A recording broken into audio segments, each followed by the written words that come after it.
So a question that comes up for me is Ramana Maharshi says that one of the best ways to stabilize is to eat more sattvic food and give up meat. And then I like his words and his teachings. And then Nisargadatta Maharaj, who also, his words penetrated me very deeply. Someone asked him the question, why do you eat meat? And he says, my body has these habits, so what of it? And I find myself, for me personally, if I just have no desire to eat meat anymore. I'm just curious what Nisargadatta Maharaj meant when he said, my body has these habits, so what? These are coming from two different points. These two statements that you have just quoted. Raman Maharshi is advising a seeker.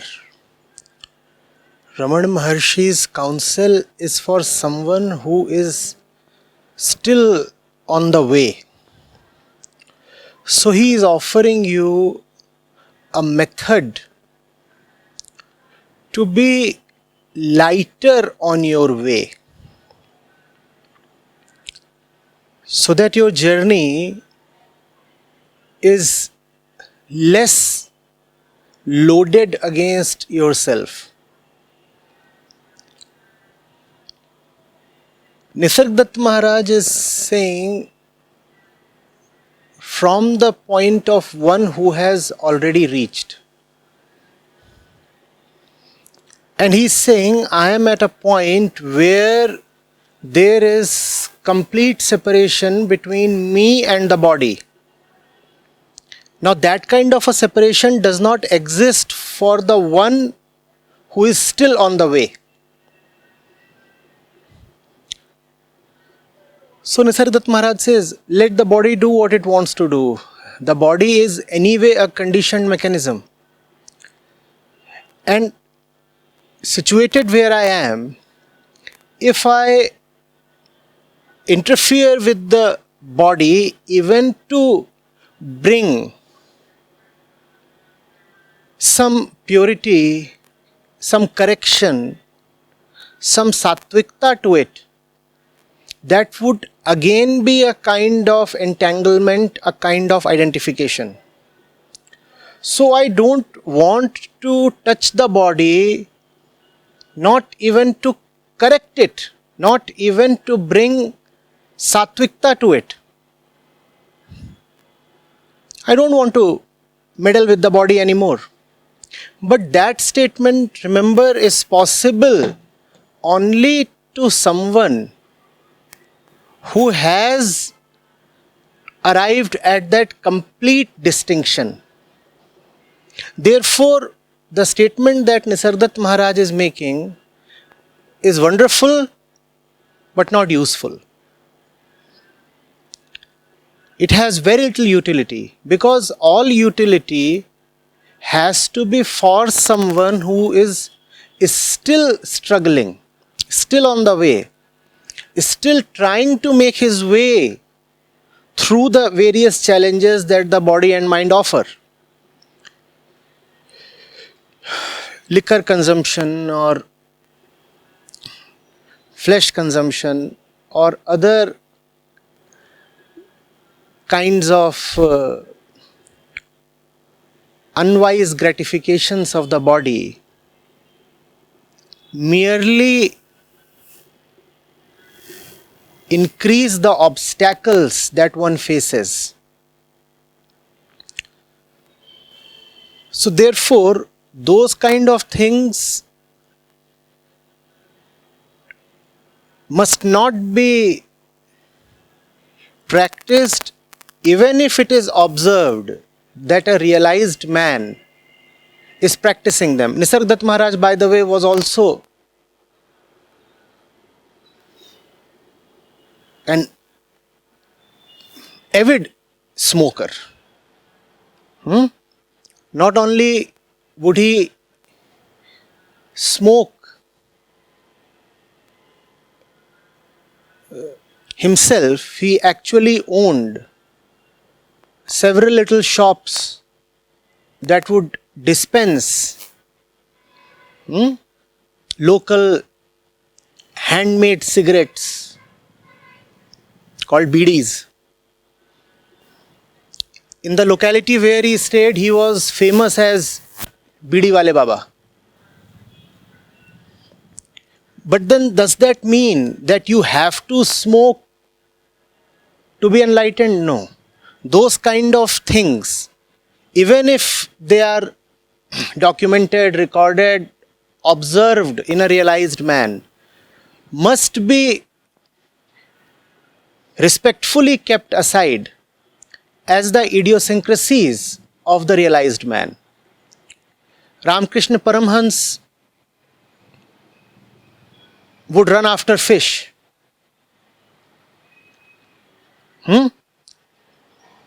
Being a Bengali, he found it very difficult to resist fish.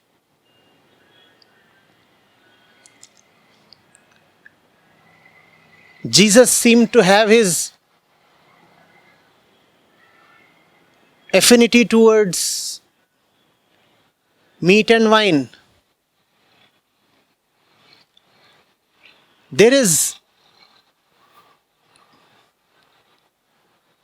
much else that can be learnt from the wise ones.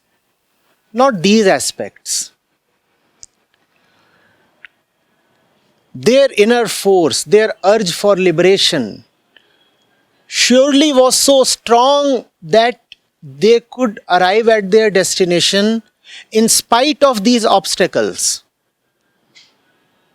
Are you getting it? And for sure, all these are obstacles. There is no doubt about it.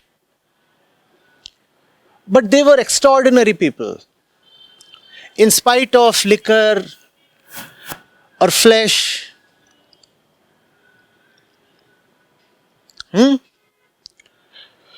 or cigarettes, they could overcome those obstacles. That only proves the strength of their love, their resolve, their determination. The common man does not have that kind of resolve. He is unable to overcome even the ordinary and commonplace obstacles that life places. Why add to your challenges? Why add to your troubles by indulging in avoidable stuff? Are you getting it? There have been all kinds of stories associated with saints. And many of those stories must be factually correct, undoubtedly.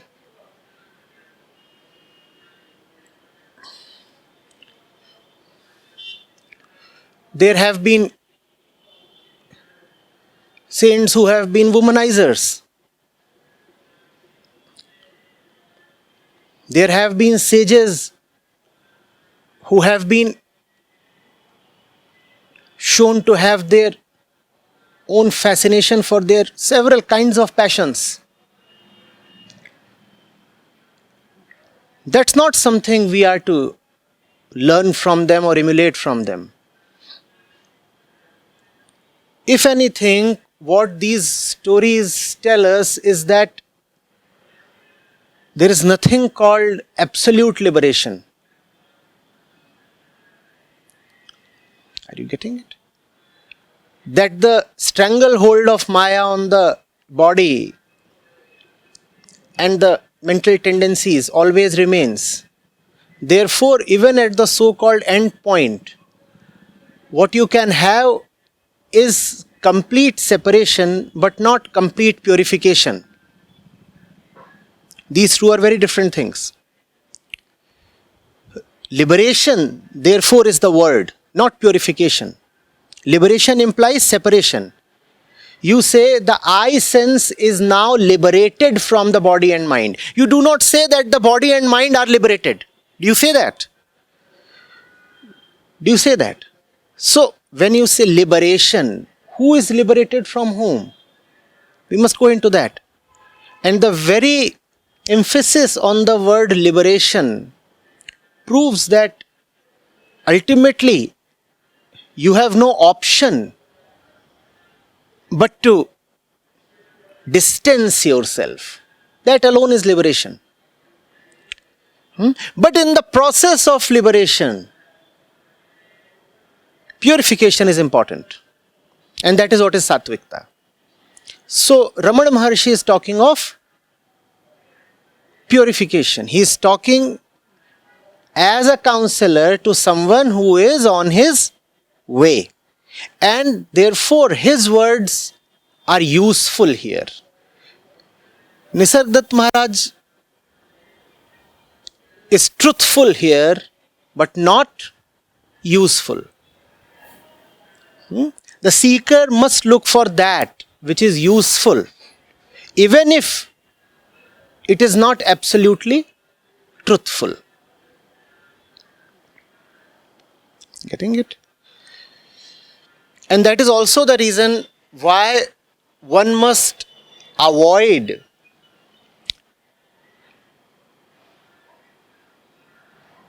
peeping too much into personal lives of people like Nisargadatta Maharaj, or for that matter, any sage. They can afford what they do. We will probably not be able to afford what they do. And the knowledge, the undue information that we will gain by looking into their personal life will only prove to be our own detriment.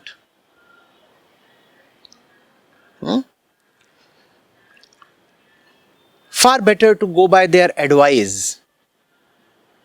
Acharyaji, I have something more on this. You mentioned useful, even if not truthful, and that a seeker should look for. Can you elaborate, please? You see, the absolute truth is not useful. In fact, the more you want utility, the more you will have to dilute the truth. Absolute truth, in a sense, is absolutely useless. Because absolute truth is nothing, silence, a void. It doesn't speak to you. Are you getting it?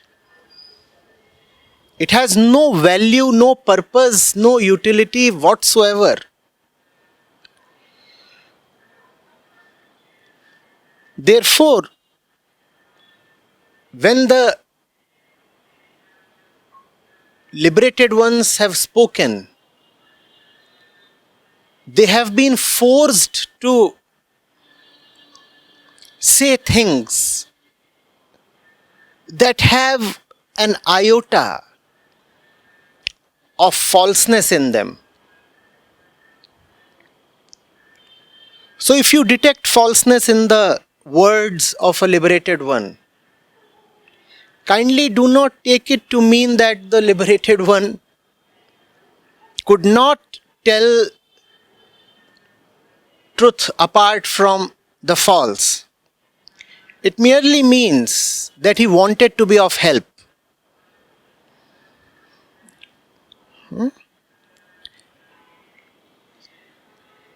The Brahma Sutras are quite truthful, though not absolutely, because the moment something is expressed in words, it ceases to have any absolute truthfulness to it. But still, Brahma Sutras, they come as close to truth as words can possibly come. But then, very few people find them of any use. Very, very few people. Of far greater use are, let's say, the parables of Ramakrishna Paramhans.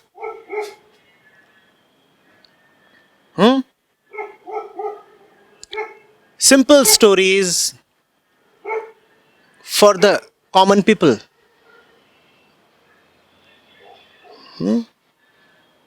And far greater number of people have benefited from these stories than have benefited from the Brahma Sutras.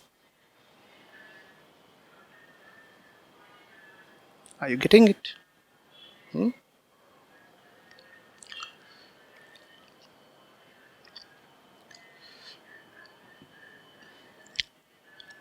But there is an amusing, ironical part to it. If the one who knows want to be of use to you, he will have to mix it up a little. Dilute his teaching a little. In fact, to teach is to dilute. There can be no teaching without dilution. But the moment there is dilution, the teacher becomes vulnerable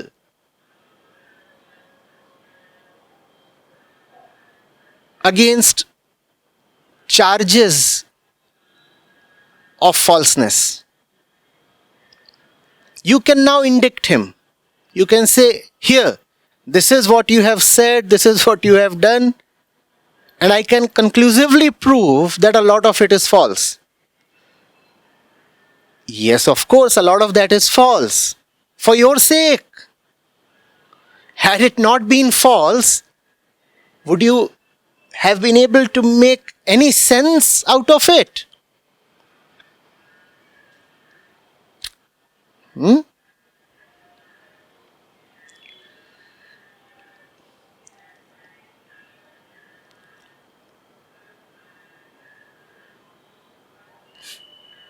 All these prayers, you hear these mantras being recited somewhere in the city. They take you towards the truth, but they are not the truth. Get the distinction straight.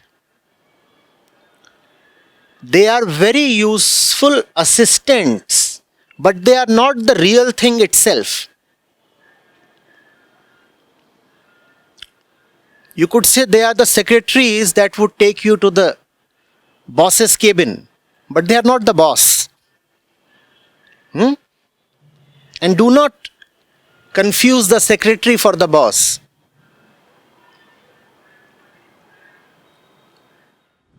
So then the concept fake guru is invalid. The concept of Fake guru. There is nothing like fake guru by the same logic. a fake guru then is someone who can't even be of help. See, there are three categories. There is the realized one who will not budge from his absolute heights. He is sitting right atop Mount Everest, the highest peak possible to consciousness. Right? And he won't move an inch. And since he won't move an inch, you have no access to him. He is absolute and therefore absolutely unreachable. There, up there. So he is great. You can worship him, but you cannot benefit from him. Keep worshipping him. And he does not bother even for your worship. He does not care for anything because he is beyond all care now. There is that one.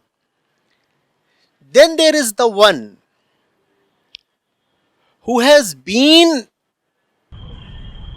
to the mountain top and for some unknown reason decided not to stay there. Having known what that absolute height is like, he has still descended to the ground, to the valleys, to the cities and villages. And he brings to you something of that absolute height and narrates that to you in your language.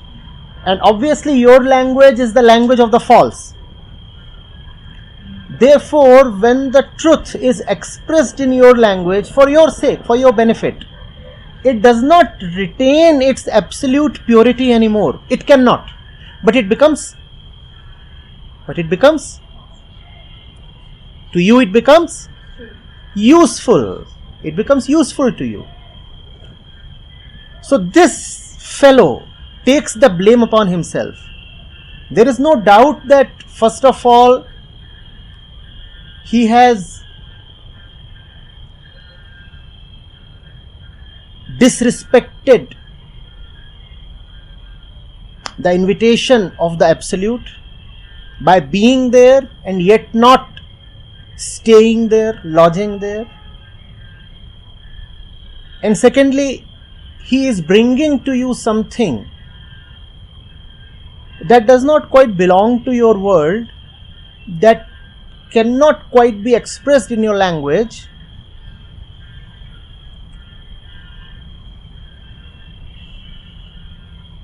but is being somehow perforce made to be expressed in your language. This is the second category that we have talked of.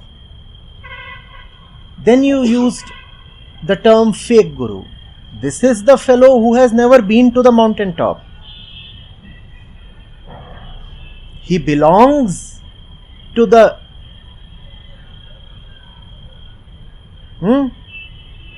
lanes and the crossings.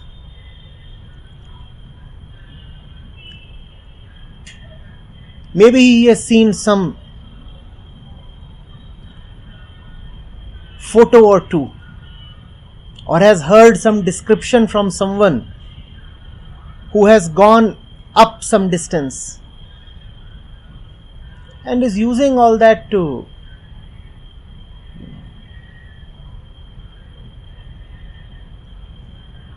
further his own ego and little self-interests. This third chap is the fake one. The third chap is necessarily harmful. The first fellow is not useful. It's the second one who proves useful, but is also the one who has been blamed, insulted and derided the most in the history. Often he earns flack from both sides. The ones who care only for the Absolute, they blame him for mingling too much with the masses. And the masses, after they have learnt a bit from him, start using the teaching given by him against him. And then they tell him, what you are doing goes against your own teaching. So he receives it from both sides. But this second fellow is the one who proves useful.